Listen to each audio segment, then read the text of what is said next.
လူလောကလူရည်လို့ဖြစ်လာတဲ့အခါမှာစွန့်ရည်တတ္တိဆိုတာလူတွေမှာရှိပါသို့တော့ထိုစွန့်ရည်တတ္တိဟာလူတိုင်းမှာထုတ်သုံးနိုင်သလားဆိုမသုံးနိုင်ကြလူတို့တော်တော်များများကမိမိရဲ့စွန့်ရည်တတ္တိကိုယုံကြည်မှုအားကိုးမှုမရှိသည့်အတွက်ကြောင့်ဘဝခရီးလျှောက်လန်းတဲ့အခါမှာဖြစ်စေတစုံတစ်ခုပြုလုပ်တဲ့အခါမှာဖြစ်စေအခက်အခဲကြုံလာလို့ရှိရင်လက်မြောက်လို့အရှုံးပေးနှလုံးအေးတဲ့ဆေးဆိုပြီးတော့လက်မြောက်ထွက်ပြေးကြတာတွေများတယ်ပေါ့လူဘဝရလာပြီးတော့လူသားတွေရဲ့အကြီးချင်းလို့ဆိုရတဲ့အသိပညာခေတ်စကားနဲ့ပြောရင်အုံနောက်ပေါ့အုံနောက်ဆိုတဲ့စကားကတင်စားပြောတဲ့စကားပေါ့နော်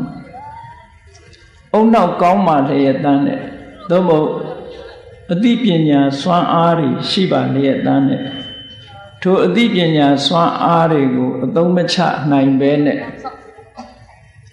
တန်ဖိုးမရှိတဲ့အရာတွေနဲ့လူဘဝတစ်ခုကုန်ဆုံးစေကြတယ်သူတော်စင်တွေကတော့မြင်ကြတယ်မြင်တယ်ဆိုတာတွေးကြည့်တဲ့အမြင်မဟုတ်ဘူးထိုသူတော်စင်သူတော်မြတ်တွေမှာဆိုပါစို့ဒိဗ္ဗစက္ခုလို့ဆိုတဲ့အဘိညာဉ်ရတဲ့သူတော်စင်သူတော်မြတ်တွေဟာဇံဘိညာဉ်တွေဝင်စားလို့ကမ္ဘာလောကကြီးတစ်ခုလုံးကိုအလင်းရောင်တွေဖြန့်ကျက်ပြီးတော့ကြီးလိုက်တဲ့အခါမှာတကမ္ဘာလုံးမှာရှိတဲ့လူသားတွေဟာဘာတွေဖြစ်နေကြသလဲဆိုတာညင်နေကြဘုန်းကြီးတို့တွေဒီကနေ့ခေတ်မှာတယ်လီဗီရှင်းရှစ်ထိုင်ပြီးတော့ကြည့်နေတဲ့အခါဘယ်နိုင်ငံမှာဘာဖြစ်နေတယ်ဘယ်နိုင်ငံမှာစနိုးတွေကျနေတယ်ဘယ်နိုင်ငံမှာလေတိုက်နေတယ်ဘယ်နိုင်ငံမှာရေကြီးနေတယ်ဆိုတာမမြင်ကြရဘူးလားဒါမြင်ရတယ်ဆိုတာဒီစိတ်တည်းသားလေးမြင်ရတာနော်မြတ်စွာဘုရားတို့တကယ်ဒိဗ္ဗစက္ခုအဘိညာဉ်ရတဲ့သူတော်စင်ပုဂ္ဂိုလ်တွေဟာတမာရိစွမ်းအားကိုအသုံးချပြီးတော့စัจ java လာကြီးတစ်ခုလုံးကိုဖြန့်ကျက်ပြီးတော့သူတို့ကြည့်ရှုလိုက်တဲ့အခါလူသားတရက်လုံးသို့မဟုတ်တတဝါတွေတတ္တလောကကြီးတစ်ခုလုံးဟာလူလောကကြီးထဲဝင်လာတဲ့လူတွေမြင်ရတယ်လို့ထွက်သွားတဲ့လူတွေလည်းမြင်ရတယ်ထွက်သွားပြီးတော့တဏှာမှာပြန်မွေးဖွားတာတွေကိုလည်းမြင်ရတယ်ထိုတဏှာကပျောက်ကွယ်ပြီးတော့လူလောကကြီးဝင်ရောက်လာတာတွေကိုလည်းမြင်ရအဲ့ဒါလို့မြင်ရတဲ့ဥယျာဉ်ထဲမှာဘာတွေကများနေသလဲလူတွေကမစင်စားကြလို့ဒီကနေ့ခေတ်လူဥယျာဉ်တွေတော့တိုးနေတာဟာလူဘဝဟာရခဲ့တယ်လို့တော့တချို့ကမထင်ဘူးပေါ့သို့တော့လောကမှာရှိတဲ့တိရစ္ဆာန်ဥယျာဉ်တိရစ္ဆာန်တောင် species ရှိသမျှအမျိုးတွေအကုန်လုံးမဟုတ်ပဲနဲ့တစ်မျိုးတည်းနဲ့ပဲတိုင်းတာကြည့်ပါဆိုပါစို့ပဝက်စိတ်ဆိုတဲ့တတ္တဝါလေးတတွင်းနဲ့ကဘာမှာရှိတဲ့ပဝက်စိတ်တတွင်းမှာရှိတဲ့ပဝက်စိတ်အကောင်တွေအရေအတွက်နဲ့တကဘာလုံးမှာရှိတဲ့လူသားတွေရအရေအတွက်ဘယ်ဟာပုံများနိုင်တယ်လဲပဝက်စိတ်မှာလည်းပဲအနီမျိုးရှိသေးတယ်အနက်မျိုးရှိသေးတယ်အကောင်သေးမျိုးရှိတယ်အကြီးမျိုးရှိသေးတယ်သူတို့ species ကုန်အောင်ကြည့်လိုက်မယ်ဆိုရင်နေတဲ့တိရစ္ဆာန်တွေမဟုတ်ဘူးเนาะအဲ့တော့ဒိဗ္ဗစက္ခုနဲ့ကြည့်လိုက်တဲ့အခါကျတော့လောကမှာရှိတဲ့လူတွေဟာလူဘဝကိုတခဏလေးရောက်လာပြီးတော့မသေးတော့မဲ့ပုံမအိုတော့မဲ့ပုံမနာတော့မဲ့ပုံအာယုံကံကုန်ကြားတွေမှာပျော်လို့ပါလို့တည်သွားကြတဲ့အခါကျတော့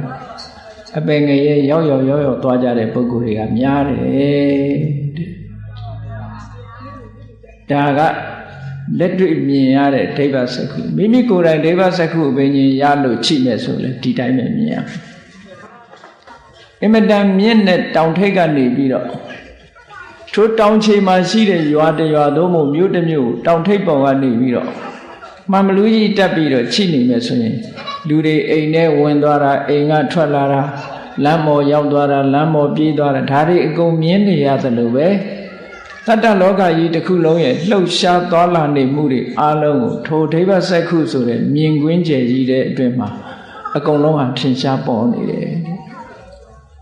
အဲ့ဒါလို့ထင်ရှားပေါ်နေတာလက်တွေ့သိရှိပြီးတော့မှမြတ်စွာဘုရားကဒီစကားကိုဟောတယ်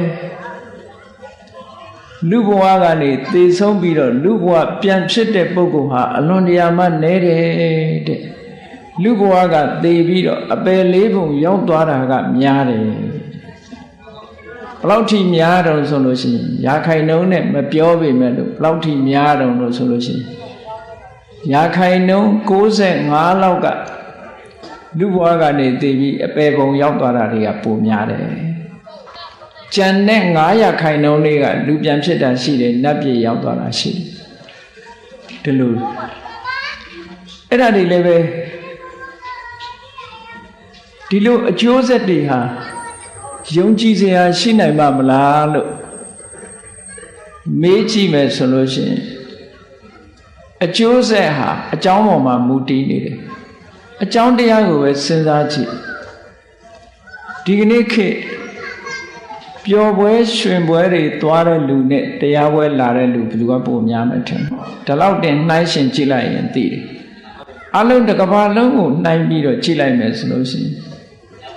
မြန်မာတနိုင်ငံနဲ့ပဲမကြည့်နဲ့တတ္တလောကကြီးတစ်ခုလုံးကိုကြည့်လိုက်မယ်ဆိုလို့ရှိရင်လူဘဝရလာပြီးတော့တရားဓမ္မနာရတဲ့ပုဂ္ဂိုလ်ဟာ100ခိုင်နှုန်းတော့မရှိဘူး69ရာခိုင်နှုန်းဟာတရားဓမ္မမနာနိုင်မဲနဲ့လူဘဝလူလောကအလုတ်ကိစ္စတွေနဲ့ရှုပ်ပွေလို့ကာမဂုဏ်အာယုန်တွေနဲ့ပြောလို့ပါလို့ဘဝတစ်ခုဆုံးသက်သွားကြတာများတယ်အမှန်တိုင်းစဉ်းစားမကြည့်ဘူးဆိုလို့ရှိရင်ဟေးတရားပွဲလူများတယ်လို့ဒီလိုထင်နေကြတာနော်အေးဒါကတတိတံဝေကရဖို့ပြောတာပါသူကပမတ္တတကုသိုလ်ကောင်းမှုလုပ်ဖို့ရမေ့တရားနှလုံးသွင်းရမှာမေ့တယ်ဒါနကောင်းမှုလုပ်ရမှာမေ့နေတယ်သီလဆောက်တည်ရမှာမေ့တယ်ဆိုတာစိတ်မဝင်စားတာမလုပ်ဖြစ်ဘူး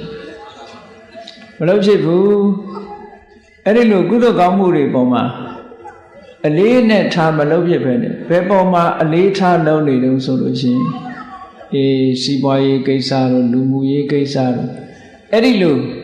ကိုယ့်ဘဝရက်တည်ရေးစာဝတ်နေရေးကိစ္စတွေမှာသာအချိန်တွေအများကြီးပေးလုပ်ပြီးတော့ကုသိုလ်ရေးရာကိစ္စကိုလုံးဝမှလှည့်ပြီးတော့တတိမရနိုင်တဲ့ပုဂ္ဂိုလ်တဲ့အဲ့ဒီပုဂ္ဂိုလ်တွေဖို့အပယ်လေးပုံဟာကိုယ်အိမ်လိုပါပဲလို့ဒီလိုပြောတာနော်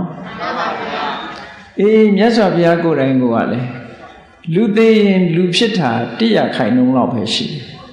လူသေးပြီးတော့အပယ်ငရဲရောက်တာ100ခိုင်နှုန်းအများကြီးပဲတဲ့အဲ့ဒါဟာမြတ်စွာဘုရားကမှန်းဆပြီးတော့ပြောတာမဟုတ်ဘူးဒိဗ္ဗစက္ခုအဘိညာဉ်နဲ့တလောကလုံးကို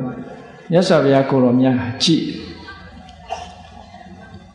ရှင်နုရုဒ္ဓမထေရမြတ်တို့ဆိုရင်တစ်ခါကြည့်ရင်စัจ java လာ1000စัจ java လာ1000ဆိုတာနဲတာမဟုတ်လူလောကအတိုင်းအဝိုင်းတစ်ခုတည်းတင်ကြည့်တာမဟုတ်ဘူးစัจ java လာကဘာ1000ကိုဒိဗ္ဗစက္ခုအဘိညာဉ်နဲ့ဖြန့်ကျက်ပြီးတော့ကြည့်လိုက်တာအဲ့ဒီထဲမှာရှိသမျှတတ္တဝါတွေရဲ့လှုပ်ရှားမှုတွေတယ်လီဗီရှင်းထဲမှာပေါ်လာတယ်လို့အကုန်လုံးထင်ထင်ရှားရှားမြင်နေရတယ်ပေါ့အဲ့ဒီမြင်နေရတာတွေကိုကြည့်ပြီးတော့လူလောကရဲ့အကြောင်းတက်အပ်ပြောနိုင်တယ်သူတို့အဲ့ဒါလို့တက်အပ်ပြောနိုင်တာမှန်းဆပြောတယ်တက်ပြောတာမျိုးမဟုတ်ဘူးကိုယ်တိုင်မျက်စိနဲ့မြင်ရပြီးတဲ့ကဲ့သို့တမာတိစွမ်းအားရှိတဲ့ဒိဗ္ဗစက္ခုဆိုတဲ့အဘိညာဉ်နဲ့မြင်တာမြတ်စွာဘုရားသခင်ကိုယ်တော်မြတ်ကယထာကံမူပကကံအားလျော်စွာတတ္တဝါတွေဘုံဘဝရောက်သွားကြပုံတွေနဲ့ပတ်သက်ပြီးတော့ကြည့်တယ်ဆိုတာလည်းပဲဒီဒိဗ္ဗစက္ခုပဲဒိဗ္ဗစက္ခုနဲ့ကြည့်လို့ရှိရင်ဒီလူတယောက်ဟာသေဆုံးသွားပြီးတော့ဘယ်ဘုံဘဝရောက်သွားတယ်ဆိုတာမြင်နိုင်တယ်ကျွတ်တင်ပြီးတော့လည်းခံမှန်းလို့ရကျွတ်တင်ပြီးတော့ခံမှန်းလို့ရတယ်ဆိုတာသူ့ရဲ့လောက်ရက်တွေကိုကြည့်ကျွတ်တင်ခံမှန်းလို့ရတယ်ပေါ့ဆိုပါစို့ရွှေကုံဖျားဘက်ကိုဥတီသွားပြီးတော့ ဥတီနေတဲ့လမ်းကြောင်းပေါ်ကိုရှောက်နေတဲ့လူတယောက်ဟာတဏှာကြီးလောက်ရှောက်ရင်ရောက်မယ်ရွှေတကုံရောက်မယ်ဆိုရင်ဘေးလူကသိတယ်အေးဒီလူဒီလမ်းကြောင်းအတိုင်းရှောက်သွားရင်တော့ရွှေတကုံဖရာရောက်သွားမှာပဲလို့မပြောနိုင်ဘူးလားပြောနိုင်တယ်ဘာဖြစ်လို့လမ်းကြောင်းကြီးမြင်နေရတာဟုတ်ဒီလမ်းကြောင်းကြီးပေါ်ရှောက်ရင်ဒီစခန်းရောက်မယ်ဆိုတာဒါကျင်းနေအဲ့ဒါလိုပဲမြတ်စွာဘုရားကဒေဝစကုအဘိညာဉ်နဲ့ကြည်လိုက်တဲ့အခါမှာဒေဝစကုအဘိညာဉ်ရဲ့စွမ်းအားတစ်မျိုးဖြစ်တဲ့ယထာကဝဝကဉာဏ်နဲ့ကြည်လိုက်အေးဒီလူကတော့ဒီအလုပ်တွေလုပ်နေပြီဒီအလုပ်တွေလုပ်နေတာဒီလမ်းပေါ်ရှောက်နေတာဒီလူဟာဘယ်ဘုံရောက်သွားမှာပဲလို့ဆိုတာမြတ်စွာဘုရားတတ်ပြောလို့ရတယ်ပေါ့မှန်းဆပြီးတော့ပြောတဲ့အရာတွေမဟုတ်ဘူးဒါကြောင့်မို့မြတ်စွာဘုရားကတယံအဘိညာသစ္စိကတ္တဝပဝေဒေမိဆိုတဲ့စကားလုံးဟာအလွန်အဓိပ္ပာယ်ရှိတယံအဘိညာကိုယ်တိုင်သိပြီးသစ္စိကတ္တဝလက်တွေ့လုပ်ပြီးတော့မှပဝေဒေမိငါပြောတာသူများပြောတာကနေတဆင့်ခံပြောတာလည်းမဟုတ်ဘူးစာထဲရေးထားတာတွေ့လို့ပြောတာလည်းမဟုတ်ဘူးကိုယ်တိုင်လက်တွေ့သိပြီးမှပြောတာလို့ဒီလိုခေါ်တာနော်အေးဒီကနေ့ဘုရားမြတ်စွာဟောတဲ့တရားတွေထဲမှာနန္နအတုရောစိနတိရဲစွမ်းတတ္တိမရှိတဲ့လူဟာဘယ်အရာကိုမှအောင်နိုင်မှာမဟုတ်ဘူးရဲစွမ်းတတ္တိရှိမှအောင်မြင်နိုင်တယ်ဒီစကားလုံးကိုဘုရားအလောင်းတော်လေးဟာတရားကျင့်နေတဲ့အချိန်တုန်းကပြောကြားခဲ့တဲ့စကားလုံးပဲဘုရားဘုရားမရောက်သေးဘူးဘုရားဖြစ်ဖို့6နှစ်ပတ်လုံးဒုက္ခရစရိယဆိုတဲ့အကျင့်ကိုကျင့်တယ်29နှစ်ထိနိုင်ကဆုံးခွာတယ်ဘာဖြစ်လို့ဆုံးခွာတော့ဆိုတော့သူ့စိတ်ထဲမှာတာဝေကဖြစ်เสียရတွေတွေ့ရဘုရားဝင်ဖတ်တဲ့ပုဂ္ဂိုလ်တွေကနမိတ်ကြီး၄ပါးလို့ပြောကြတာပေါ့နော်။အိုမင်းနေတဲ့ပုဂ္ဂိုလ်ကြည့်ရတယ်။ယောဂဝေဒနာနှိစ္စခံနေရတဲ့ပုဂ္ဂိုလ်တွေ့ရတယ်။သူ့အိုသူနာသိဆုံးသွားတဲ့အလောင်းကိုတွေ့ရတယ်။တရားဓမ္မနဲ့မွေးလျော်ပြီးတော့ငြိမ်းငြိမ်းချမ်းချမ်းပြုံးပြုံးရွှင်ရွှင်ကြည်ချင်းလင်းလင်းနေတဲ့ယဟန်တော်ကိုဖူးတွေ့ရတယ်။နမိတ်ကြီး၄ပါးဘုန်းကြီးတို့တွေလည်းတွေ့နေတာမတွေ့ဘူးလားတွေ့ပါပါဘုရားကိုယ်နားတယ်မဲ့ကိုယ်အဖိုးဖွားတွေရှိနေတာဆိုသူ့အိုးဆိုတာတွေ့ဒီအတွေ့မျိုးကိုတွေ့တယ်လို့ပြောတာမဟုတ်ဘူးအသိဉာဏ်နဲ့တွေ့တယ်အတွေ့မျိုးကိုပြောတာနော်အသိဉာဏ်နဲ့ဘယ်ပုံတွေ့တော့ကိုယ်နိနာမှာရှိတဲ့အဖိုးဖွားတွေကြည့်ဟောငါလည်းဒီနေ့ကိုယ်အောင်မှာပါလားဦးချင်းတရားကိုငါဘယ်လို့မှကြော်လွှားပြီးတော့မသွားနိုင်ပါလားလို့ဆိုတယ်တန်ဝေကအတွေးနဲ့တကယ်အသိဉာဏ်နဲ့ကြည့်မယ်ဆိုလို့ရှိရင်ကြောက်ဖို့မကောင်းမေဘူးလားကောင်းတယ်ကြောက်ဖို့လွန်ကောင်းတယ်ဒါကြီးကိုတို့ဖြတ်ရအောင်ပါပဲဆေးရုံနေသွားကြည့်လို့လူမမာတညီတညူဒုက္ခရောက်နေတဲ့လူမမာတွေတွေ့လူတွေကသိမထင်ဘူးနော်သူသာအစာမားလို့အနေထိုင်မတတ်လို့ယောဂရလို့ငါတို့ကတော့ကျမ်းမာတယ်ဒီလိုမဖြစ်ဘူးလို့ပဲထင်ကြတာကျမ်းမာတဲ့လူကမကျမ်းမာတဲ့လူကိုသူသာဖြစ်တာငါမဖြစ်ဘူးလို့အမြဲထင်အဲ့လိုထင်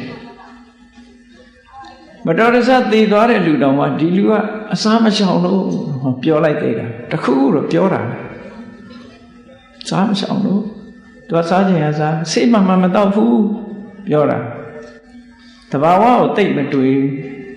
ဟုတ်ကဲ့တကယ်ကတော့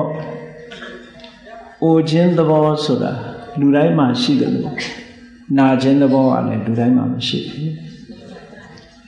အေးလူတိုင်းမှာရှိတဲ့သဘောငါစီလဲရောက်လာတော့မှပဲလို့ဆိုတဲ့အတွေးလေးနဲ့ဆိုရင်တန်ဝေကစိတ်ကလေးနဲ့အတိညာလေးနဲ့တွေးလိုက်လို့ဆိုရင်60မကောင်းဘူးလားအေးငါခုချိန်မာနေပြီမဲ့လို့တော့ကြမာခြင်းမာယောဂဆိုတာဟုတ်လားတကားခောက်ပြီးတော့ဝင်လာတာမဟုတ်ဘူးတကားမခောက်ဖ ೇನೆ ဝင်လာတာယောဂဆိုဘုန်းကြီးတို့နဲ့အတိပါမောက္ခဒေါက်တာတယောက်ဆိုဟိုသူ့ရတဲ့သားမှာစာတော်ပြ တက်တက်ကြွကြွဟိုသွားစားပြလိုက်ဒီသွားစားပြလိုက်အမြင်မှာတော့သိချမ်းမှာဒီထက်မှာပဲအာယုံစိုက်ထားတယ်ဘာယောဂမှမရှိဘူးလို့ဒီလိုယုံကြည်တယ်သိချမ်းပါတယ်လို့ထင်တရက်ကြတော့စားသွားပြရင်ဖယ်ရီပေါ်မှာကရုသင်းမောပေါ်မှာရင်ဘတ်တွေအောက်လာမခံနိုင်မရနိုင်အောက်လာလို့အိမ်ပြန်ရောက်တဲ့အခါဆေးရုံသွားဆေးရုံတင်ဆေးရုံတဲ့2ရက်လောက်နေတော့ဆုံးသွားမာကြီးကဆုံးသွားတာနော်ဘာဖြစ်လို့ဆုံးနှလုံးသွေးကြောတွေပိတ်နေလို့ကဲအဲ့တော့ကိုယ့်ကိုကျမ်းမာတယ်လို့ပြောလို့ရနိုင်မလားမသိတာသာရှိတာနော်ဒီကနေ့မှာအပိတ်အဆိုးတွေကအလွန်များအစားအသောက်တွေကလည်းကယ်မီကယ်တွေကြီးပဲလူလောကမှာအသက်ရှင်ရက်တည်ဖို့ဆိုတာအလွန်ကံကောင်းမှအသက်ရှင်ကျမ်းမာရေးရဲ့အန္တရာယ်တွေကမြောက်များစွာဒါကတော့မြတ်စွာဘုရားသခင်ကိုရောမြတ်ကိုယ်တိုင်ကလည်းဆင်ញင်စဉ်းစားဖို့ပါဒီခေတ်ကြမှာဖြစ်တာမဟုတ်ပါဘူးလူဘဝအသက်ရှင်ဖို့ဆိုတာအလွန်ခဲပါတယ်ခဲနဲ့ခြားတဲ့ကနေအသက်ရှင်နေကြရတာပါကိုယ့်ကိုမာလာတယ်ကျမ်းမာလာတယ်လို့ပြောစရာအကြောင်းသိမရှိလာပါဘူးဒါကြောင့်မို့လူမမာတွေ့ရင်ငါမှလည်းဖြာနာခြင်းသဘောရှိတယ်ဖြာနာခြင်းသဘောငါလည်းမကြော်လွှားနိုင်ဘူးဆိုတဲ့အတွေ့လေးကိုတွေ့ပြီပါဒီအမြင်လေးကိုမြင်ဘုရားလောင်းကအဲ့လိုမြင်အဲ့လိုမြင်တော့လောကကြီးကပြောခြင်းစရာပဲရှိတော့မယ်သူ့ရဲ့စိတ်နှလုံးစိတ်ဓာတ်ကဘလောက်ရင်းကျက်တယ်ဘုရားလောင်းလေးကအဲ့ဒီအချိန်မှာ29နှစ်ပဲရှိသေးတယ်သူသေးနဲ့တွေ့တဲ့အခါမှာလည်းတာမန်ပုဂ္ဂိုလ်တွေကဟေးသူသေးငါပို့ပဲဒါပဲလေသူကသူသေးငါပို့ငါသေးသူပို့လို့မလုပ်တော့ဘူးအဲ့ချာသူသေးငါပို့ပဲငါပို့ရင်သူသေးလူတွေကအဲ့လိုဆိုလို့ရှိကြတယ်နော်သူသေးငါပို့လို့သူသေးကိုသေးတာမပါဘူးအဲ့ဒါလိုပဲဒီလူတယောက်သေးသွားပြီဆိုရင်သူဘာကြောင့်သေးလဲနေထိုင်မတတ်လို့မရှောင်ဘူးဒီလူကအတွေ့တာအကုန်စားဒီလိုအပြစ်တင်ချက်ကလေးနဲ့ပဲဆုံးသွားရှာတာပါသူ့ဘဝတစ်ခုငါတို့လည်းသိရအောင်မှာပါလားသိချင်းတရားဆိုတာတို့မှလည်းရှိနေပါလားလို့နှလုံးသွင်းမိတဲ့ပုဂ္ဂိုလ်ကအလွန်ရှားဖះလောင်းနမိတ်ကြီးလေးပါထင်တယ်ဆိုတာမမြင်တာတော့မဟုတ်နိုင်ဘူးအသိဉာဏ်ပေါ်တာကိုပြောမယ်သို့သော်ဘုရားဝင်ထဲမှာရေးထားတာတော့သူနာသူသေးဆိုတာတွေမမြင်ရအောင်ခမည်းတော်ကြီးကစီမံထားတယ်လို့ဒီလိုရေးထားတာရှိဖြစ်ခြင်းလည်းဖြစ်မယ်သို့မဟုတ်အဖိုးတွေဖွားတွေကြတော့မမြင်အောင်လုပ်လို့ရပါမလားမရပါဘူးအဖေရှိရင်အဖိုးရှိမှာပေါ့ဗျာအမေရှိရင်ရောအမေကြီးမရှိဘူးလားအမေကြီးကပဲနုနုပြူပြူဟုတ်မလဲဒါမို့တချို့နိုင်ငံသားတွေကအဲ့ဒီဟာကိုသိပြီးတော့သူတို့ယုတ်တိမရှိဘူးလို့သူတို့လက်ခံအဲ့တော့ဘုန်းကြီးတို့တွေကစာထဲမှာရေးတာကမမြင်အောင်စီမံတယ်ဆိုတာတဲ့တမန်မြင်ရောမြင်စဉ်မြင်တာမျိုးမဟုတ်ဘဲနဲ့ဘုရားလောင်းတော့ကျတော့တန်ဝေကစိတ်နဲ့မြင်တာဘုန်းကြီးတို့တွေလည်းမြင်နေတာပဲပဂတိမျက်စိနဲ့မြင်တာကိုအမြင်လို့ခေါ်လို့မရဘူးအသိဉာဏ်နဲ့မြင်တဲ့အမြင်မှအမြင်လို့ခေါ်လို့ရတာဘုရားလောင်းလေးကအသိဉာဏ်နဲ့မြင်တာအဲ့ဒီအသိဉာဏ်နဲ့မြင်လို့သူနာသူသေးဆိုတဲ့နမိတ်ကြီးသုံးပါထင်ပြီးတော့ဘဝကြီးကိုညီးငွေကြောင်းလန့်နေတဲ့အချိန်မှာအေးချမ်းတဲ့စိတ်နှလုံးရှိတဲ့ကြည်ရွှင်တဲ့တမာတိမျက်နှာနဲ့ရှိတဲ့ယဟန်တော်တစ်ပါးကိုမြင်လိုက်တော့အဲ့ဒီဘဝကိုအားကျသွားသူစိတ်ထဲမှာဆုံးဖြတ်ချက်ချတယ်တောထွက်တယ်ပေါ့ဗုဒ္ဓဝင်မှာဒီလိုဆိုထားတာနော်တောထွက်တဲ့အခါကျတော့ဘုရားလောင်းကဟိမန္တာတောင်ခြေကအလုံးသိတဲ့အတိုင်းကောသလတိုင်းထဲမှာအပါဝင်ဖြစ်တယ်ကောသလတိုင်းထဲကနိုင်ငံကလေးတစ်ခုပေါ့ကောသလတိုင်းထဲမှာရှိတဲ့နိုင်ငံလေးတစ်ခုကောသလမင်းကြီးကပို့ပြီးတော့ပါဝါကြီးတယ်မြတ်စွာဘုရားရဲ့ခမည်းတော်ကြီးတို့ကနိုင်ငံခတ်သေးသေးမှအုပ်စိုးရသို့တော်လည်းပဲဓ Dana in a Amadan Gaune, a mule in a Amadan Gaune. A mule Nane is yours at Chanda. Louis Nan, Edibema Shemja Lumia Hugo. Todo Empire Chida, Adocaro, Horeno Chidi, Codalaro, Empire Chidi. Codala Meniro, Empire Chidi. That's Arema le Pavare. Yes, of Yaga, the Karama Meji, do Tagu many Sura, Codala Meni, a China menu that pit. Now like many, a new young dancer, Sagalomoto. A new young dancer, Pamayazo and Madakarama, see the Lubo. The Rabi Lungo, see you also, and not how many letter. Who Shandy Shandon? Pine young and lady man, Musa many, she the so worry she. Tunia do meme. Todo Benila Lotion, Dura, a China ship, Utai Jaya, let's hampanari, Sajaya, Edipons and you. Sabi them at a soul.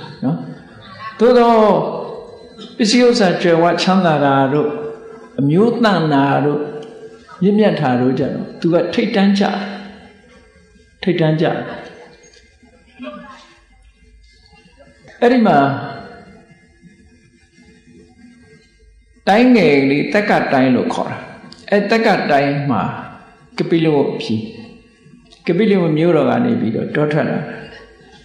Tiwada Haro, Coliaro, Taka. Dario Chopsalaita, now soma. Codala many nebereti on Yauda. Eri nebere Yauda Kajano. Mina at the Nemetuaro. A normal down lay out there come.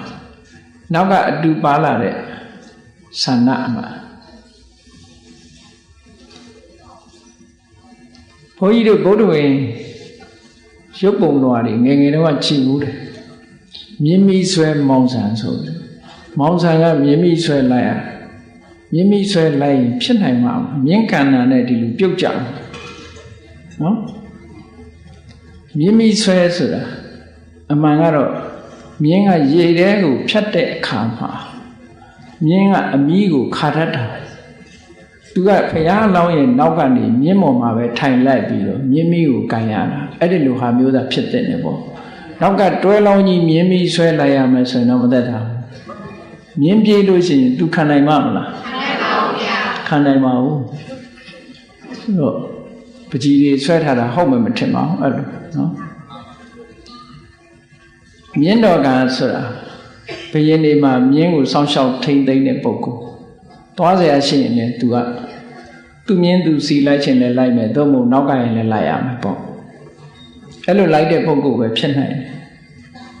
A normal Dongan Yauda Kajaro, Mousan let Miengu, Piano like Bido. Sambe like it. Sambe like it, Kama. Pia Lono. Pala de Dania Dane Palaito Piano is London de Locachi, Channel. Sadon toned her, Lucentega cheat. Sabingo soup, you said only toned her. She don't have many menari tone at the tone you, no? Cookie poogie the warrior, knowledge my leva. Eros having toned her, Eddie a Tony, she beat Tony a yingani Palai de Kaya. Eri Saminiga P. Jam Dwavene, toned her bones and Yuli Dime, a yingani Palai de Kama, Susu Chunoni Pichanet. Leonard de Lopez, she bo. Eda got 2 Sandame, Pia long Eddie chain Yabe like that son, Peroma Piambi Shamelaro, Tetalodi Sam, and Leonard Dip. A Yawo Pia, Krom Yong Hopu, Samin Leonard she. A pony de leve, Pia computer, Samin Leonard Ditty, she Tagwin she, no pony is having she in the Biojane. Pama pony de garo, a she tally machine, Tio pony de a she taro, Pamari Lunga Lueri, Kadum Sadalo, she the true. Leonard did not Tagwin she there. Leonard de Tomo, the Chuga Savin Suraga, Tanet Luja, Tana she, Matanet Luga Matan. Eram Yasovia, Yahani, Savin, အရှိမထားဖို့ကန့်သတ်ချက်ကတော့ဘယ်လောက်ထိထားနိုင်လို့ဆိုရင်လက်နှစ်အရှိထားခွင့်ရှိတယ်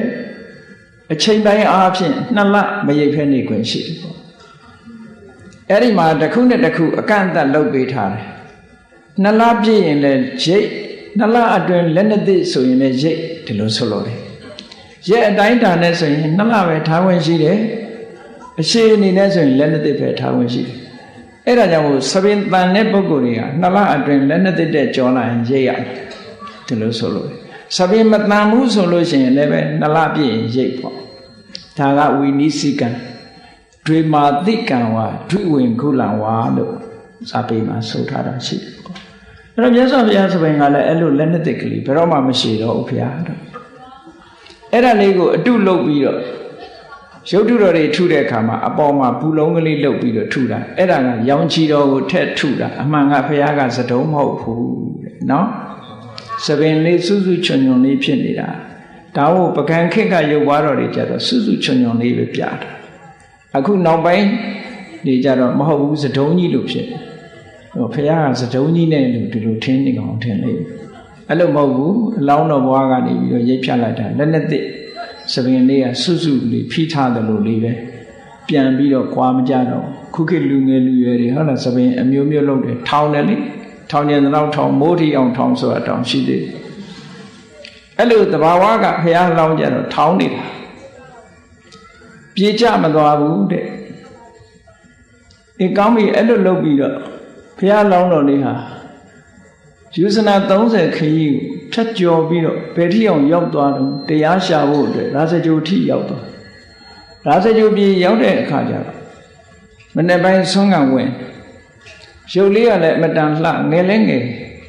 သာသနာပေါင်းဝင်နေဆိုအလွန်ကြီးတဲ့အသက်ကြီးတဲ့လူတွေမှာဝင်လေးရှိတယ်အဲ့ဒီခေတ်ကအခုက29နှစ်ဆိုတာလူငယ်လေးရုပ်လေးကလည်းချောချောလေးလူငယ်လေးတယောက်ဟာသူတော်စင်ဝတ်တွေနဲ့ဆွမ်းကံဝင်လာတယ်ရဟန်းတော်လေးတစ်ပါးဆွမ်းကံဝင်လာတယ်ဆိုတစ်မျိုးလုံးအုပ်အုပ်ကြက်ကြက်ဖြစ်တယ်ဗေမိသာရမင်းကြီးကလည်းသူကလည်းမင်းမျိုးမင်းလွယ်ငယ်ငယ်ရွယ်ရှိနေတယ်ဖះလောင်းတော်ကိုမြင်တော့သူစိတ်ဝင်စားမြင်လိုက်တဲ့အခါနောက်ကတမန်လေးကိုလွှတ်လိုက်တယ်မျက်စိတွေမင်းတို့ပျောက်မသွားစေနဲ့ဘယ်ရောက်တယ်ဆိုတာလိုက်ကြည့်ဆွမ်းခံပြီးတဲ့အခါကျတော့ရာဇဂိုပြည်နာကတောင်၅လုံးနဲ့ကပန္ဒဝဆိုတဲ့တောင်ချီကိုကြွသွားတမန်တွေကနောက်ကနေလိုက်သွားပြီးတော့ဖះလောင်းလေးနဲ့တွေ့ပြီးဘုရင်မင်းကြီးကိုလျှောက်ထားခိုင်းလိုက်တယ်တယောက်ကမျက်ခြေပြတ်မသွားအောင်စောင့်ကြည့်တယ်ဘုရင်မင်းကြီးလိုက်လာတယ်ဗေမိသာရလိုက်လာပြီးတော့မေးတယ်ပေါ့ဘယ်ကလာတာတော့ဘာလူမျိုးတော့ပေါ့ဒါထုံးစံတိုင်းပေါ့ဟုတ်လားထူးထူးဆန်းဆန်းရုပ်ရည်ကအမတန်လှပချောမောတော့ငယ်ရွယ်တော့တန်တော်မေးတဲ့အခါကျတော့ဟာသူကတက်ကတိုင်းသုတ္တရဏမင်းကြီးရဲ့သားတက်ကြလူမျိုးပါဆိုတာတွေကိုပြောတော့ဗေမိသာရမင်းကြီးကမြင်းမြင်ချင်းခင်တယ်အဲ့ဒါဆိုလို့ရှိရင်တဲ့သူနဲ့အတူနန်းတော်လိုက်နေပါပေါ့ဆိုတော့မဟုတ်ဘူးတဲ့ကျွန်တော်ကကာမဂုဏ်အာယုန်တွေကိုမလိုချင်လို့စွန့်ခွာလာခဲ့တဲ့ပုဂ္ဂိုလ်ဖြစ်တယ်တရားဓမ္မကိုပဲရှာမယ်မတရားတရားရှာဖို့ထွက်လာတာလို့ရှင်းပြတဲ့အခါဗေမိသာရမင်းကြီးကဒီလိုဆိုလို့ရှိရင်တရားတွေ့လို့ဖျားဖြစ်ပြီဆိုရင်သူစီအရင်လာခဲ့ပါပေါ့သူ့နိုင်ငံကိုအရင်ကြွားခဲ့ပါဒီလိုဖိတ်တယ်ရာဇဂိုပြည်ပတ်ဝန်းကျင်မှာအဲ့တုန်းကဘာသာတရားတွေထွန်းကားအယူဝါဒပြောင်များစွာထွန်းကားတဲ့ထဲမှာဘုရားအလောင်းတော်လေးဟာအာလာရတို့ကာလာမတို့ဆိုတဲ့နာမည်ကြီးသမထကျင့်စဉ်ကိုအောင်းနေတဲ့ယသိကြီးတွေစီသွားနီးခံပြီးတော့ကျင့်ထူးထူးခြားခြားအောင်မြင်ပေါက်ရောက်လို့ယသိကြီးတွေကတော့တန်တော်နဲ့သူတို့ဆရာအဖြစ်မိတ်ဆွေအဖြစ်သူတို့ခိုင်းထဲမှာဝင်ဖို့ဖိတ်ခေါ်ကြတယ်ဘုရားလောင်းနေဟာငါရှာတာဒီတရားမဟုတ်သေးဘူးဆိုပြီးတော့သူတို့ဖိတ်ခေါ်တာကိုညှင်းပယ်ပြီးတော့သူကိုယ်တိုင်တရားဓမ္မရှာလိုက်တာနောက်ဆုံးတပအကျင့်တွေကိုစမ်းပြီးတော့ကျင့်တဲ့အနေနဲ့ကျင့်လိုက်တယ်ကျင့်လိုက်တဲ့အခါမှာအခြေအနေတွေကဘလောက်ထီအောင်ဆိုးသွားတယ်လဲဒုက္ခရစရိယကျင့်နေတဲ့ပုံတွေကိုတရုပ်ဖော်ထားတာတွေ့ကောင်းတွေ့လိမ့်မယ်ဘုရားရဲ့အလောင်းတော်ဟာအစာဖြတ်အရေးဖြတ်ပြီးတော့ကျင့်လိုက်တာလူပြိုလှပတဲ့အရေးအစင်းတွေအကုန်သွား မဲမဲ6နဲ့ဖြစ်ပြီးတော့တကယ်အဖိုးအိုကြီးတို့ဖြစ်သွားပြီးတော့ဘိုက်ကင်လိုက်လို့ရှိရင်ကြောရိုးသွားထိကြောရိုးကင်လိုက်လို့ရှိရင်ဘိုက်နဲ့ကြောရိုးနဲ့ကတ်သွားတယ်လို့ပြောတာနော်အဲ့လောက်ထိအောင်အခြေအနေတွေဆိုးသွားတဲ့အနေအထားရောက်သွားအောင်ကျင့်လိုက်တာအဲ့ဒါလို့ကျင့်တဲ့အချိန်လေးမှာအပင်ပန်းခံကျင့်နေတဲ့အချိန်မှာဗမာတွေထဲမှာတော့ဗုဒ္ဓဝင်ဘယ်သူကနေကြံပေးလို့ရေးတယ်လဲတော့မသိဘူးဒါမျိုးတွေကလည်းဟိုတစ်ခါစာရဲပါတာလည်းရှိတယ်မပါတာလည်းရှိတယ်ပေါ့ပင်စတိကနတ်သားကဖះအလောင်းသားလာပြီးတော့စောင်းလေးတီးတယ်တဲ့တရားကျင့်တယ်ဆိုတာမလျော်မတင်စောင်းညွှင်းတယ်လို့ကျင့်ရတယ်လို့နတ်သားကလာတတိပေးတယ်လို့ရေးဒီဗုဒ္ဓဝင်တွေမှာဒါမျိုးတွေတချို့ကမပါပါဘူးတကယ်ပါဠိလိုရေးထားတဲ့စာတွေထဲမှာမပါဘူးနော်အဲ့ဒါကမြတ်စွာဘုရားကဥပမာအနေနဲ့သောဏမထေရကိုပြင်းပြထန်ထန်ကျင့်တဲ့အခါမှာသောဏမထေရကိုနီးပေးတာမင်းမလျော်မတင်ကျင့်ရတယ်ဆိုတာသောဏမထေရပြောတာပါဘုရားကကိုယ်တိုင်ပြင်းပြထန်ထန်ကျင့်ခဲ့တယ်ကျင့်လိုက်တဲ့အခါနောက်ဆုံးအခြေအနေဆိုးသွားလို့ဘုရားလောင်းဟာဘလောက်ထိအောင်ဆိုးသွားတော့ဆိုလို့ရှိရင်မတ်တရလိုက်မယ်လှုပ်လိုက်ငွေရမောက်ပြီးတော့လဲသွားတယ်အခြေအနေထိအောင်တည်တော့မဲ့အနေထားထိအောင်ကိုရောက်သွားတယ်အဲ့ဒီအချိန်လေးမှာဘယ်သူကလာပြီးတော့စကားပြောတာတုံးဆိုအကျိုးလူလားကြောင်နဲ့မန္တသားကြီးကရောက်လာပြီးတော့ဘုရားလောင်းကိုလာပြီးတော့ပြောတယ်။ဘာပြောတာတော့ဆိုတော့ဒါတော့ပြင်းပြင်းထန်ထန်ကျင့်တဲ့အကျင့်နေတာတောင်မှကိုလိုချင်တဲ့ဟာမရဘူးဆိုတာဒီအကျင့်လွယ်တဲ့ကိစ္စမဟုတ်ဘူးတဲ့လုံမနေနဲ့ပေါ့လူဘဝအသက်ရှင်ဖို့ကအရေးကြီးတယ်အသက်ရှင်ဉာဏ်နဲ့ကုသိုလ်ကောင်းမှုတွေလုံနိုင်တယ်လို့လာပြီးတော့ပြောတာအဲ့ဒီစကားပြောတဲ့အချိန်မှာဘုရားလောင်းလေးကဘာပြောလို့ဆိုတော့ငါအသက်ရှင်ဖို့လုံနေတာမဟုတ်ဘူးမင်းပြောတဲ့ကုသိုလ်တွေလည်းငါမလိုချင်ဘူးငါလိုချင်တာမသေးရတရားပဲလိုချင်ဆိုတဲ့အချိန်မှာဘုရားကအေးတတ္တိမရှိတဲ့လူကမအောင်နိုင်ဘူးဆိုပြီးဒီစကားလေးကိုပြောတယ်နော်ဘဝတစ်ခုမှာအခက်ခဲပေါင်းအများကြီးကိုဖြတ်ကျော်အောင်တရားကျင့်တဲ့ပုဂ္ဂိုလ်တွေလည်းပဲအခက်ခဲပေါင်းမြောက်များစွာဖြတ်ကျော်တရားဓမ္မအရာမှာအမြင့်ဆုံးအဆင့်ရောက်ဖို့ဆိုတာအခက်ခဲတွေအများကြီးဖြတ်ကျော်အောင်လောကီစီးပွားရေးလုပ်တဲ့ပုဂ္ဂိုလ်တွေလည်းအခက်ခဲပေါင်းမြောက်များစွာဖြတ်ကျော်ခဲ့ရတဲ့ပုဂ္ဂိုလ်တွေရှိတာတရားဆိုတာကြတော့ပို့ပြီးတော့လေးနှစ်တာဘုရားအလောင်းတော်လေးဟာအခက်ခဲပေါင်း10မျိုးဖြတ်ကျော်ခဲ့ရတယ်ဖြတ်ကျော်ခဲ့ရတာကိုမန္တသားကြီးကိုသူကပြန်ပြောတဲ့စကားအနေနဲ့ဟောထားတာရှိတယ်ပေါ့မင်းဖန်တီးထားတဲ့အခက်ခဲတွေတို့ဖြတ်ကျော်ခဲ့ရအများကြီးပဲအဲ့ဒီအခက်ခဲ10ရက်ကိုဖြတ်ကျော်ဖို့ဆိုတာတတ္တိမရှိတဲ့လူတွေဖြတ်ကျော်နိုင်ဘူးကွာငါတို့ကတော့တတ္တိရှိတယ်ပေါ့မရမချင်းနောက်မဆုတ်ဘူးနော်ဘုရားအလောင်းလေးမှာဘာပါတော့ဆိုရင်တတ္ထာယုံကြည်ချက်ပြင်းထန်တယ်ဘုန်းကြီးတို့တွေဘာလို့တရားမရယုံကြည်ချက်ကတိတ်မပြင်းထန်ရှိတော့ရှိတယ်မပြင်းထန်နော်ဘုရားလောင်းကယုံကြည်ချက်ပြင်းထန်တယ်ရကိုရရမယ်ရှိကိုရှိရမယ်ဆိုတာကိုယုံကြည်ချက်ရှိအေးယုံကြည်ချက်ပြင်းထန်ပေမဲ့လို့လူပြင်းဆိုလည်းမရဘူးယုံကြည်ချက်တော့ရှိတယ်လုံလဝိရိယမရှိဘူးပြင်းနေတယ်ဆိုရင်ဘလို့မှမရနိုင်ဘုရားလောင်းကငါမှယုံကြည်ချက်လည်းရှိတယ်လုံလဝိရိယလည်းငါမှရှိတယ်အေးယုံကြည်ချက်လည်းရှိပါရဲ့လုံလဝိရိယလည်းရှိပါရဲ့အသိဉာဏ်မရှိဘူးဆိုရင်လည်းမအောင်မြင်နိုင်ဘူးအသိဉာဏ်ဆိုတာအမတန်မှအရေးကြီးတယ်ဟုတ်လားမြက်ကန်းလို့စုံမိတ်ပြီးတော့ယုံလို့ရတာမျိုးမဟုတ်ဘူးဒါကြောင့်ငါမှာကပြင်းထန်တဲ့ထက်မြက်တဲ့တရားစွမ်းအားရှိတယ်ဆွဲမြဲတဲ့လုံလဝိရိယရှိတယ်ထက်မြက်တဲ့ပညာရှိတယ်ဒါကြောင့်မို့ငါလုပ်တဲ့အလုပ်ဟာအောင်ကိုအောင်ဒါတွေဟာလူတွေရဲ့တတ္တိပဲရဲစွမ်းတတ္တိတွေပဲမင်းဖန်တီးထားတဲ့ဘဝမှာလူတွေဟာအခက်ခဲ10မျိုးဖြတ်ကျော်ရမယ်အဲ့ဒါကိုပဲမန်စစ်တပ်ကြီး10ခုလို့ဒီလိုလဲပြောတယ်ပေါ့မနမင်းကချထားတဲ့တက်ကြီး10တက်ကိုဖြတ်ကျော်ပြီးတော့တိုက်ခိုက်ပြီးအနိုင်ရဖို့ရကြိုးစားရမယ်ပေါ့အဲ့ဒီနံပါတ်1ကဘာတော့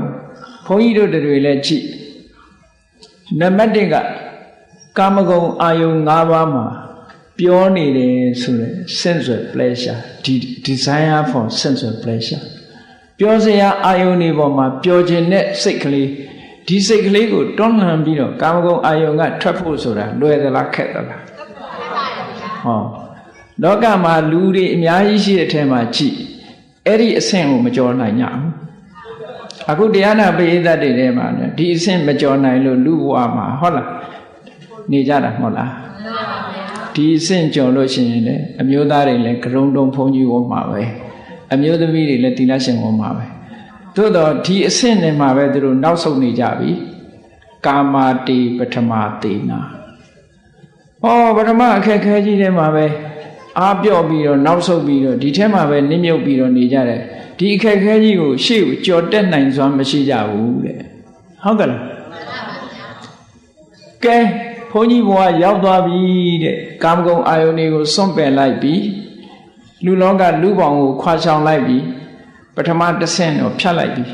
ဖြတ်လိုက်တဲ့အခါဒါပြီးပြီလားလို့ဆိုတော့နောက်ထပ်အခက်ခဲတစ်ခုထပ်တွေးလိုက်မယ်တဲ့ဘာတွေတွေးလို့ဒုတိယအရတိဟုတ်စတိဘုန်းကြီးဘဝမှာမပြောဘူးသီလရှင်ဝတ်တော်သီလရှင်ဘဝမှာမပြောဘူးတရားဓမ္မနဲ့မပြောဘူးဆိုတာလာပြန်တယ်ဟုတ်ကဲ့လားပြောစရာကောင်းတာကလူဘဝလေဘုန်းကြီးဘဝဆိုတာပြောစရာမကောင်းဘူးလေဒါမှန်တာပေါ့အပျော်ပါးတွေလုံနေလို့ရှိရင်ဘုန်းကြီးဘဝနဲ့မတန်ဘူးလေအဲ့တော့လူဘဝခွာရှောင်နိုင်ပြီမဲ့လို့သာသနာပေါင်းရောက်သွားတဲ့အခါကျတော့ကုသိုလ်တရားနဲ့မပြောနိုင်ဘူးဆိုတဲ့ဒုတိယအခက်ခဲတစ်ခုနဲ့မတွေ့ရပြန်ဘူးလားတွေ့ရတယ်ရှင်းတော့ကပြောတယ်ကြားဘူးတယ်နော်တကယ်အဖြစ်ပြက်တော့လဲဟုတ်ချင်မှဟုတ်မယ်ပေါ့ဟုတ်ချင်လဲဟုတ်လိမ့်တော့ရမှာတဲ့ဆရာတော်ကြီးတပါးမွေးနေ့ရောက်တဲ့အခါကျတော့အဲ့ဒီနေ့ကလည်းဆရာတော်ကြီးအသက်80ပြည့်တယ်နေတဲ့ညတကောင်ကျော်လောက်မှာဆရာတော်ကြီးကကြီးတီတွေခေါင်းလောင်းတွေကိုထိုးတော့ရွာထဲကလူတွေကဟာကျောင်းကကြီးတီတွေထိုးတယ်ဘာများဖြစ်တုံဆိုပြီးတော့လူတွေကကျောင်းကိုပြေးလာကြတယ်တဲ့ပြေးလာတဲ့အခါကျတော့ဘုန်းကြီးကြီးကဖျားရှိမှာဖျောင်းနိုင်နေထွန်းပြီးတော့ငုတ်တုတ်ထိုင်နေတယ်တဲ့လူတွေတစားပြီးတစားရောက်လာကြတယ်ရွာထဲကလူတွေ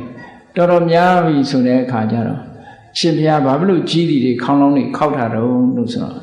အေးမင်းတို့ထိုင်ကြငါပြောမယ်ပေါ့ငါပြောမယ်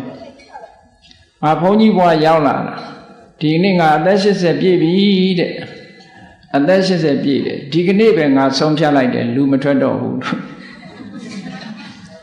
အဲ့ဒါကြောင့်မို့အသက်80မပြည့်သေးရင်ခေါင်းလောင်းမထိုးသေးဘူးဆိုတဲ့အတိတ်ပဲပြောတာပေါ့အဲ့တော့ဒုတိယအခက်ခဲတစ်ခုကသူတော်စင်ဘဝပျော်ဖို့ရခက်ခဲတယ်ဆိုတာဒါအခက်ခဲကြီးတစ်ခုပဲကဲကောင်းပြီဒီနှစ်ခုဖြတ်ကျော်လိုက်မယ်ကာမဂုဏ်အာယုန်ဆိုတာကိုလည်းဖြတ်ကျော်လိုက်ပြီမပျော်ဘူးဆိုတဲ့အရတိဒုတိယအခက်ခဲကြီးကိုလည်းဖြတ်ကျော်လိုက်တယ်သာသနာပေါ်မှာပျော်ပါပြီတဲ့နော်အဲ့ဒီလိုပြောလာတဲ့အခါကျတော့ဘာနဲ့တွေ့ပြန်ကာမတိပထမသေနာဒုတိယအရတိဟုတ်စတိတတ္တိယခုတ်ပိပါတာတေဘုန်းကြီးဘွားသီလရှင်ဘွားဆိုတော့ဝိကလဘောဇနာထိမ့်သိမ်းဆောက်ရှောက်တော့ညစာမစားရအောင်ဆွန်းတို့ဟင်းတို့ဆိုတာလည်းကတ်တဲ့လူရှိရင်ကောင်းကောင်းစားမကတ်တဲ့လူမရှိရင်ကောင်းကောင်းမစားရလူတွေလူကိုစားတဲ့လူစားလို့မရဘူးဆိုတာနော်အဲ့ဒီအခါမှာစားတဲ့အခါမစားပေဘူးလားဘုန်းကြီးတို့တရားဓမ္မတွေကဲနေ့စဉ်နဲ့မြကိုစားခြင်းတဲ့အချိန်စားနေတာတောင်မစားကြဘူးလားအေးခုတ်ပိပါဒဆိုတာခုတ်ဆိုတာကစားတာပိပါဒဆိုတာတောက်ချင်တာရေစားတာနဲ့ထမင်းစားရင်ငတ်တယ်ထမင်းစားတယ်အကြီးတောက်ချင်တယ်ထမင်းစားတယ်ဆိုတဲ့အဲ့ဒါကလာပြီးတော့နှိမ့်ဆက်ပြန်တယ်တဲ့ဒါကြောင့်လို့ပြောကြတယ်လေသင်္ကန်းမောနိုင်ဘူးညဘိုက်စားတယ်ဘိုက်စားမနေနိုင်ဘူးကလေးတွေမေးကြည့်ဘိုက်စားလို့မောနိုင်ဘူးဟုတ်ကဲ့အပြောတဲ့ဆုံးတော့မှပဲဘိုက်စားတာမခံနိုင်မြန်ဘူးအဲ့ဒါတတိယအခက်ခဲတစ်ခုပဲတဲ့နောက်တစ်ခုကျတော့ဘိုက်စားတော့ဘာဖြစ်လာလဲနောက်ထပ်အခက်ခဲတစ်ခုကဘိုက်စားတော့စားကျင်တဲ့တဏှာတွေပို့ပြီးတော့တိုးတက်ပြီးတော့မလာဘူးလားတန်တလာတယ်တဲ့အဲ့ဒါတဏှာဖြစ်လာတာအဲ့ဒီတဏှာကိုကျော်လွှားဖို့ဆိုတာဒါစတုထအခက်ခဲတစ်ခုရောက်လာပြန်စတုဋ္ဌိတဏှာဝုစတိအေးစတုဋ္ဌအခက်ခဲတစ်ခုဒီတဏှာကိုပဲကျော်ဖြတ်နိုင်ပြန်ပြီအောင်ဤသိခံပြီးတော့ကျော်ဖြတ်နိုင်ပြန်ပြီဆိုတော့မှပဲနောက်တစ်ခုဘာလာတော့တရားလေးအားထုတ်မယ်ဆိုလို့ရှိရင်ငိုက်လာပြီနော် တချင်းနာထောင်ရရင်ရုပ်ရှင်ကြည့်ရရင်တနေ့ကုန်ကိစ္စမရှိဘူးတရားထိုင်ရမယ်တရားနာရမယ်ဆိုရင်ခေါင်းလေးကငိမ့်ငိမ့်လာဘေးကနေကြည့်ရင်တော့သဘောကျလို့ခေါင်းဆက်နေတဲ့ထက်မဟုတ်ဘူးအိတ်ချင်လို့ဟောအဲ့ဒီဌိနမိတ်္တလို့ဆိုရယ်စိတ်ဓာတ်တွေပျော့ညံ့ပြီးခေါင်းတဆက်ဆက်ဖြစ်လာတာမျိုးဟာလည်းပဲအခက်ခဲတစ်ခုပဲဒါတရားထိုင်မှုတဲ့လူတွေပိုသိတယ်ပေါ့ပိုသိတယ်အဲ့ဒီအခက်ခဲကြီးကိုကျော်လွှားနိုင်ပြန်ပြီဆိုတဲ့အခါမှာနောက်ထပ်အခက်ခဲတစ်ခုထပ်လာအောင်ပါတဲ့ဘာဖြစ်လဲဘုန်းကြီးယဟန်ဘဝတရားဓမ္မကျင့်ရတယ်ဆိုတာတယောက်တည်းနေရတယ်တယောက်တည်းနေရတယ်တောထွက်တယ်ဆိုတာလေတောထဲမှာသွားပြီးတော့တရားကျင့်ကြရတယ်တရားကျင့်တဲ့အခါကျတော့ကြောက်သေးတာကိုညကြတော့တစီသေးရကြောက်သေးတယ်အဲ့ဒီကြောက်စိတ်ဝင်နာကိုကဒါအခက်ခဲတစ်ခုပဲသတ္ထာဘိရုပါဝစတိ6ခုမြောက်အခက်ခဲကကြောက်လန့်မှုပဲတယောက်တည်းမနေရဘူးမနေဝမှုဆိုတာအဲ့ဒါတရားကျင့်မှုအတွက်ခက်ခဲအဲ့ဒီကြောက်လန့်မှုတွေကိုကဲကြော်လွှားသွားပါပြီတဲ့ကြော်လွှားသွားပြီဆိုတော့ဘာတွေလာမလို့ပင်စမန်ဌိနမိတ်္တာတိသတ္ထဘိရုပါဝစတိအဲ့ဒီကနေပြီးတော့နောက်ထပ်အခက်ခဲတစ်ခုဘာရောက်လာပြန်လို့ဆိုတော့ကာမတိပထမသေးနာမြတ်စွာဘုရားလောင်းကဂါထာလေးနဲ့ဟောတာနော်ပထမအခက်ခဲကကာမတိပထမသေးနာဒုတိယအာရတိဥစ္စတိသူတော်စင်ဘဝမပြောနိုင်တာဒုတိယတတိယခုတ်ပိပါတာတိစတုဋ္ဌိတဏှာဥစ္စတိပိစမန်ဌိနမိတ်္တာတိသတ္ထဘိရုပါဝစတိကြောက်တာနောက်ပြီးတော့ဘာဖြစ်လာတော့ဆိုလို့ရှိရင်ကဲအောင်မြင်လာပြီအောင်မြင်လာတဲ့အခါကျတော့ဘာတွေဖြစ်လာကြောက်လွှားမှုတွေကြောက်ရွံ့မှုတွေကြော်ဖြတ်ပြီးတော့တောရချောင်းမှာတရားနဲ့ပြောနေပြီဆိုတော့လူတွေကလိုက်မလာဘူးလားယဟန္တာနဲ့လိုက်လာတယ်လှူကြတယ်တန်းကြတယ်တန်းတဲ့အခါကျတော့ဟောလာဘတွေများလာတယ်ပူဇော်တဲ့လူတွေကများလာတယ်ကိုးကွယ်တဲ့လူတွေကများလာတယ်အဲ့ဒါကြီးကလည်းအခက်အခဲတစ်ခုပဲအဲ့ဒါကြီးအခက်အခဲတောထဲမှာမှဘယ်သူနဲ့မှမတွေ့ကြပါဘူးဆိုသွားနေလိုက်တွေးကြမရောက်အောင်သွားကြတယ်ရှားကြတယ်နော်ကိုယ်တိုင်ကျင့်ဖို့တော့သိစိတ်မကူဘူးသွားတွေးချင်တယ်ဖူးချင်တယ်အဲ့ဒါမျိုးတွေနဲ့တွေ့တော့လာဘတို့တက်ကာရတို့ဂုံသတင်းကလည်းကြီးလာတယ်နာမည်ကလည်းကျော်လာတယ်ဟောအဲ့ဒါတွေပေါ်မှာသွားနစ်မွန်းလာလို့ရှိရင်အခက်အခဲတစ်ခုနဲ့သူရင်ဆိုင်ရပြန်ပြီနောက်တစ်ခါအခက်အခဲတစ်ခုအဲ့ဒါလိုကြီးပွားလာတဲ့အခါကျတော့ဘာဖြစ်လာလူတွေကနေပြီးတော့ကိုယ်တော့ကဝိုင်းပြီးတော့ပူဇော်ကြတယ်ဝိုင်းမြောက်ကြပြီဆိုတဲ့အခါကျတော့မန်တက်လာဟောမာနတစ်ခုတက်လာတယ်အဲ့ဒီမာနတက်လာတယ်မာနတက်လာပြီးတဲ့အခါကျတော့ဟောမာနတက်လာတာကအခက်အခဲတစ်ခုဖြစ်သွားပြန်အဲ့ဒီမာနတက်ပြီးတဲ့နောက်မှာမာနကိုနှိမ်လင်းနိုင်လဲပြန်တော့အခါကျဘာဝင်လာပြန်တော့ဆိုမက္ခတဲ့ထံပါမက္ခဆိုတာငါတော်လို့ငါအောင်မြင်တယ်လို့ကိုစူးစမ်းလို့ကိုရတယ်လို့အထင်ကြီးလာပြီးတော့ဘူမထားတော့တဲ့အနေအထားမျိုးတွေဖြစ်လာသူတစ်ပါးရဲ့ခုံကျေးဇူးတွေဘာတွေကိုအတိမတ်မပြုချင်တော့ဘူးနော်ဘယ်သူမှအလေးပေးစရာမလိုတော့ဘူးဆိုတဲ့အနေအထားမျိုးတွေခက်ထန်မှုတွေစိတ်ဓာတ်ကအဲ့လိုဟာမျိုးတွေဖြစ်ပေါ်လာတတ်တယ်အဲ့ဒါလည်းအခက်အခဲတစ်ခုပဲအဲ့ဒီလိုအခက်အခဲတွေအမျိုးမျိုးကြော်ဖြတ်ကြလာဘသက်ကာရတိလောကောမာနောမခောစာဒါတွေကဝင်လာတယ်အဲ့ဒီလိုဝင်လာတာတွေကိုမဖြတ်ကျော်နိုင်ဘူးဆိုလို့ရှိရင်ဒီပုဂ္ဂိုလ်တယောက်ဟာဘယ်တော့မှဒီအခက်အခဲတွေကိုကျော်လွှားနိုင်လောက်အောင်စွမ်းရည်တတ္တိမရှိဘူးဆိုလို့ရှိရင်တရားထုတရားမြတ်တွေ့တဲ့အဆင့်ကိုမရောက်တော့ဘူးနောက်ဆုံးဗာနဲ့အဆုံးသတ်သွားတော့ဆိုရင်မာနတွေဖြစ်ပြီးတော့ခက်ထန်တဲ့ဘုံတကူကြီးပြီးတော့ခက်ထန်တဲ့အနေထားအထင်ကြီးတဲ့လူတကာအထင်ကြီးခံရမှုပေါ်မှာနစ်မျောပြီးတော့တရားဓမ္မနဲ့ပြန်ပြီးတော့ဝေးကွာကြဆုံးသွားတဲ့အနေအထားမျိုးရောက်သွားနိုင်ပါတယ်အဲ့ဒါမြတ်စွာဘုရားရဲ့အလောင်းတော်ကနေပြောပြတာမဏ္ဍကြီးကိုပြောပြနေတဲ့စကားတွေနော် ငါကအဲ့ဒီဟာတွေတစ်ခုမှမဝင်စားဘူးစိတ်မဝင်စားဘူးအားလုံးဒါတွေကိုငါကြော်ဖြတ်လိုက်ပြီငါရဖို့ရာကရည်မှန်းတာကထူးခြားတဲ့တရားဓမ္မမတရားဖြစ်တဲ့တရားဓမ္မကိုငါရှာဝေတာမရမချင်းငါဒီအချင်းကနောက်ဆုံးမှမဟုတ်ဘူးဒီအနေထားကနေပြီးတော့ငါဒီအကျင့်မျိုးကိုကောင်းတဲ့အကျင့်တွေကိုလက်လွတ်စွန့်ပယ်မှာမဟုတ်ဘူးရန်ဘဝကပြန်လွတ်မှာမဟုတ်ဘူးပြန်လဲမှာမဟုတ်ဘူးစွန့်ရင်တတ္တိမရှိတဲ့ပုဂ္ဂိုလ်တွေဟာနောက်ကျောင်းပြန်လှည့်ပြီမဲ့လို့ငါလိုစွန့်ရင်တတ္တိရှိတဲ့ပုဂ္ဂိုလ်မျိုးကဘယ်တော့မှနောက်ကျောင်းပြန်မလှည့်ဘူးမနတ်ရဲ့တက်ကြီးဆယ်တက်ကိုငါဟာကြော်ဖြတ်နိုင်ပြီလို့ဘုရားအလောင်းတော်ကငါကြော်ဖြတ်အောင်ကြိုးစားနေတာဖြစ်တယ်ငါရဲ့ရဲစွမ်းတတ္တိဖြစ်တဲ့တရားတွေငါမှာရှိတယ်လုံလကြိုးပမ်းအထောက်မှုတွေငါမှာရှိတယ်အသိပညာတွေငါမှာရှိတယ်အဲ့ဒီတရားစွမ်းအား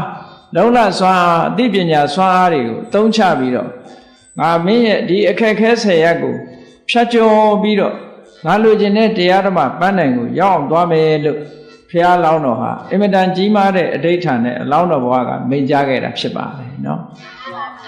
အဲ့ဒါကိုကျေတဝင့်ဖတ်ရှုခြင်းကြလို့ရှိရင်တော့သုတ်တနိဗ္ဗာန်ပါဠိတော်ဗราဏသုတ်တံဆိုတာရှိပါတယ်အဲ့ဒီဗราဏသုတ်ကဟာကိုအချင်းချုပ်ပြီးတော့ဘုန်းကြီးတို့ဟောကြားခြင်းဖြစ်ပါတယ်ဒါကြောင့်မို့တရားချစ်ခင်သူတော်စင်ပြိဿတ်တို့နိဗ္ဗာန်ချမ်းသာကိုရောက်ရှိဖို့အရေးနဲ့ပတ်သက်လာတရားဓမ္မအသိဉာဏ်ကိုရရှိဖို့အရေးနဲ့ပတ်သက်လာလို့ရှိရင်